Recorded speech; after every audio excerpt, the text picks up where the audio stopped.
রাজশাহীর আইবাদ থেকে নৌকায় করে পদ্মা নদী পার হয়ে আমি আর শোয়েব একটি বাইক ভাড়া করলাম। উদ্দেশ্য চর খিদিরপুর গ্রামে যাওয়া।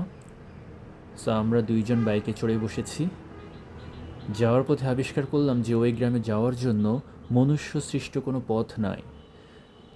চরে কোথাও গাছ জন্মেছে, কোথাও ঘাস গজিয়েছে, আবার কোথাও পানি জমে আছে। এগুলোর ভেতর দিয়েই বাইকওয়ালা ভাই অত্যন্ত দক্ষতার সাথে বাইক রাইড করে আমাদেরকে চর খিদিরপুর গ্রামে নিয়ে যাচ্ছিল।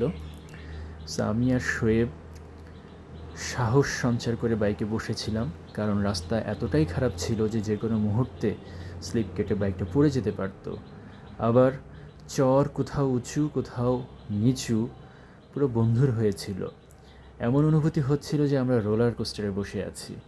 যাই হোক, আমরা বাইক রাইড খুব এনজয় করছিলাম। যাওয়ার পথে আমরা দেখি যে আগে কেউ পায়ে হেঁটে এই চরটা পার হয়েছে। সো এটা দেখে মনে হচ্ছিল যে পথ পথিককে নয়, পথিক পথকে সৃষ্টি করে। সো এই দৃশ্য চারপাশে দেখতে দেখতে আমরা চর খিদিরপুর গ্রামের দিকে যাওয়ার পথে হঠাৎ দেখি এক পাল গরু। সেগুলোও বোধহয় চর খিদিরপুর দিকেই যাচ্ছিল। সো বাইকওয়ালা ভাই অত্যন্ত দক্ষতার সাথে আমাদের এই জায়গাটা অতিক্রম করাই এই জায়গাটা পার হওয়ার সময় শোয়েব অনেক ভয় পাচ্ছিল।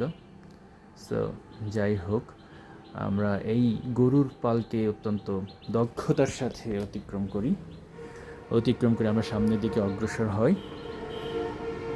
সো কিছু সময় যাওয়ার পরেই আমরা সেই বিখ্যাত কাঠের সাঁকোর দেখা পাই, যেটা পার হয়ে চর খিদিরপুর গ্রামে যেতে হয়। আমরা সাঁকো পার হয়ে গ্রামে ঢুকি এবং সেখান থেকে সেই গরুর পালের নদী পার হওয়ার দৃশ্যটা দেখতে পাই। এইটা একটা কথায় অসাধারণ একটা দৃশ্য ছিল। সো পার হয়ে যাই গরু, পার হয় গাড়ি, দুই ধার উঁচু তার, ঢালু তার পারি, সেই কবিতা লাইনের কথাই মনে পড়ছিল। যাই হোক, তারপর আমরা গ্রামটা ঘুরে দেখি।